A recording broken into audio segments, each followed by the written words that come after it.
The wildlife event returns to Forge of Empires this week, and you'll be able to jump back into the familiar minigame of popping blocks and dropping paws to get progress towards the serene Flamingo Paradise, the main event building. However, this event will require some strategy to win these rewards, so let's talk about it. The 4 most important things that you need to know are that, 1, this event brings a familiar minigame, but with some updates. You can now get golden tickets, for example, and there's a new tool.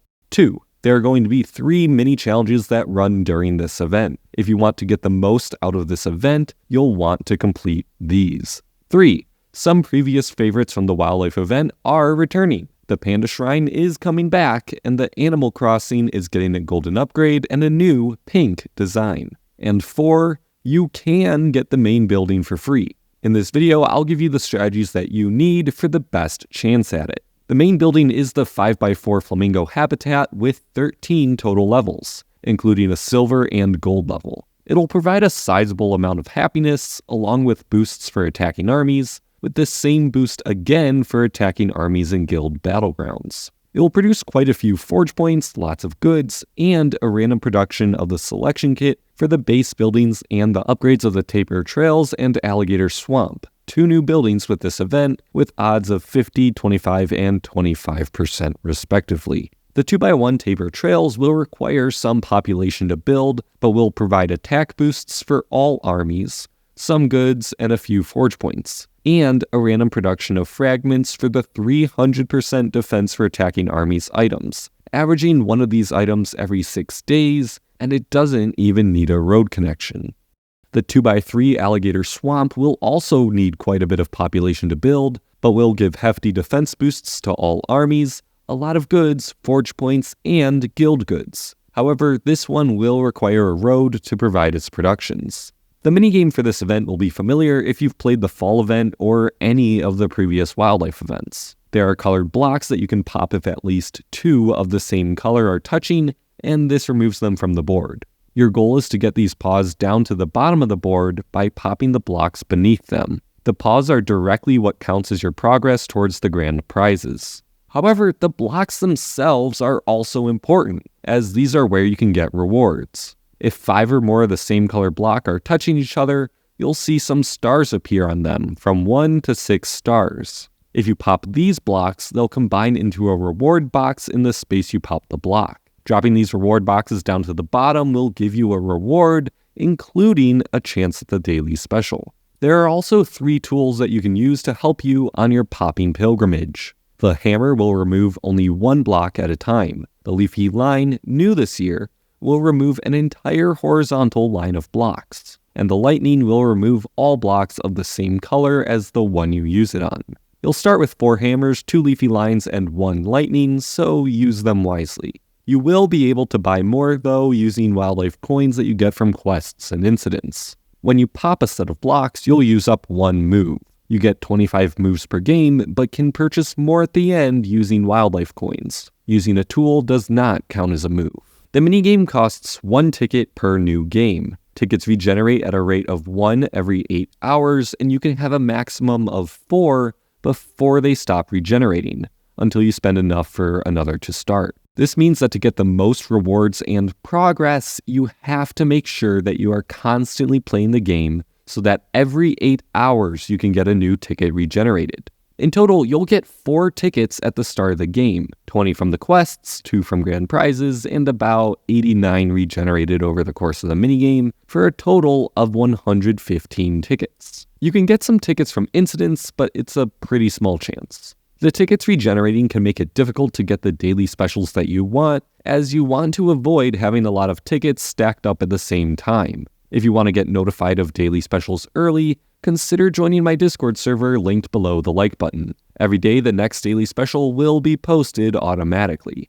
You can also wait to complete some event quests until you see the daily special you want, and then rush those quests to gather some tickets. Unfortunately, this is a difficult event to describe strategies for. You have to think ahead and plan your moves to try and get as many paws to the bottom as possible. If you're worried about progress, just focus on paws and ignore the daily specials. My general strategy is as follows. Look at the color of the blocks beneath the paws on the board. Try and match these colors with blocks in the columns on either side of the paw. Work to get those colors to line up with the blocks under the paw and pop them. If there are none of the colors I need in the adjacent columns, try and clear those columns to get new colors. And if there are no paws on the board, I just focus on making big reward boxes to drop down to the bottom. If a paw spawns when I'm doing this, I go back to focusing on the paw. As per when to use tools, I recommend only using them when doing so will get you at least 2 paws. You can also extend your gameplay by spending some wildlife coins to get 5 extra moves, and a small caveat of only doing so if you can get 2 or more paws applies. You can purchase more tools with wildlife coins, but if possible, only buy the more expensive packages. This will give you a much better deal than if you bought each tool individually. You might rather save those coins for the mini challenges though. It might take a while to get used to the minigame and how to play it, but I'll be making a separate video where I show my walkthroughs of some of my wildlife boards to give you some idea of how I work with this event. Once you start collecting paws, you'll start getting some grand prizes. These are spaced out every 25 progress and is where you'll have to get all the kits for the Flamingo Paradise, spare 1 from the quest line. Per the rebalancing, I believe you'll have to reach 450 progress to secure the Flamingo Paradise. Somewhere in there is also the golden upgrade for the Animal Crossing, but again, due to the rebalancing, I'm not sure. I'd estimate getting around 115 tickets, not including those from the mini challenges. If we assume you average 4 progress per ticket, which is what I averaged on beta when not spending tools, you should be able to reach 460 progress. If you're doing the math, that's more than enough progress to get the Flamingo Paradise. If you're not as efficient at the minigame as I am, don't worry. You can also use your tools, wildlife coins, and especially the golden tickets to gain even more progress. If you really want to push far in the event though, you'll want to complete the mini challenges. I'll be making a separate video about the mini challenges specifically, but unfortunately they have been changed from the beta server, so I'll only be able to give tips for them after the first of the 3 mini challenges has already ended. They are able to give you some pretty good rewards though, as on beta you can get an extra 100 progress or so in the form of tickets, tools, and golden tickets. For casual players, you won't even need to worry about the mini challenges, as you should be able to get enough progress without them. However, if you're looking to go far into the event or go for the Gold League, I'd highly recommend completing these mini challenges for their rewards. While we do not yet know the exact quest line of the mini challenges, we do know that they will be tricky to complete.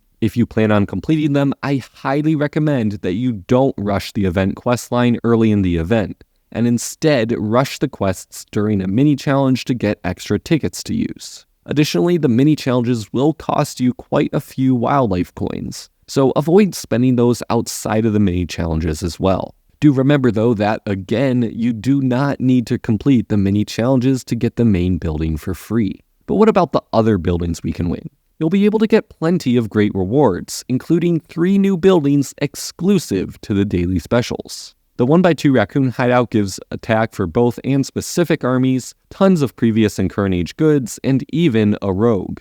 The 2x2 Giant Kapok gives defense, goods, and forge points, and the 1x1 Blood Lilies gives boosts for attacking armies, 2 forge points, and 5 guild goods. Again, these are only available from the daily specials. You'll also be able to pick up any kits that you need for the Animal Crossing to use its golden upgrade, which adds more attack, defending army boosts, 10 more forge points, and up to 60 goods.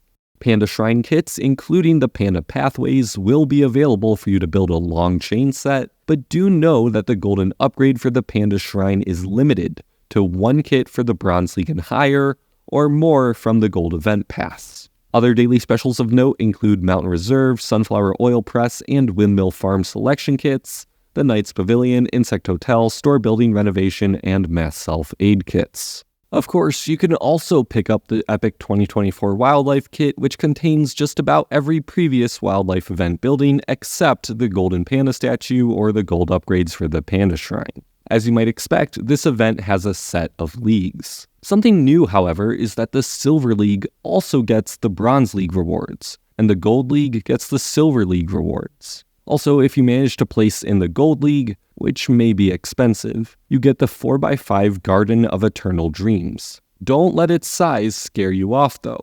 This will provide a 100% attack and defense boost for attacking armies, fragments of the Flamingo Habitat and its upgrades, 80 forge points, 140 goods, and a lot of happiness and population.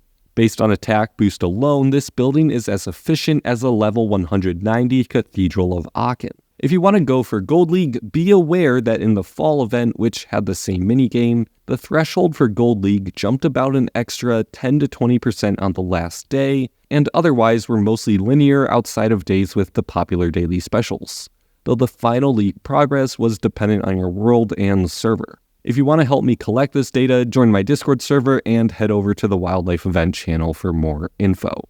If you want to spend to get multiple Flamingo Habitats, it will be quite expensive. For the free grand prize track, each additional Flamingo Habitat will cost close to 25,000 diamonds, with the Silver Pass up to 13,500 diamonds, and if you purchase the Gold Pass, about 9,000 diamonds. Whether or not you plan on spending though, if you just remember to focus on Paws, not reward boxes, you'll do fine.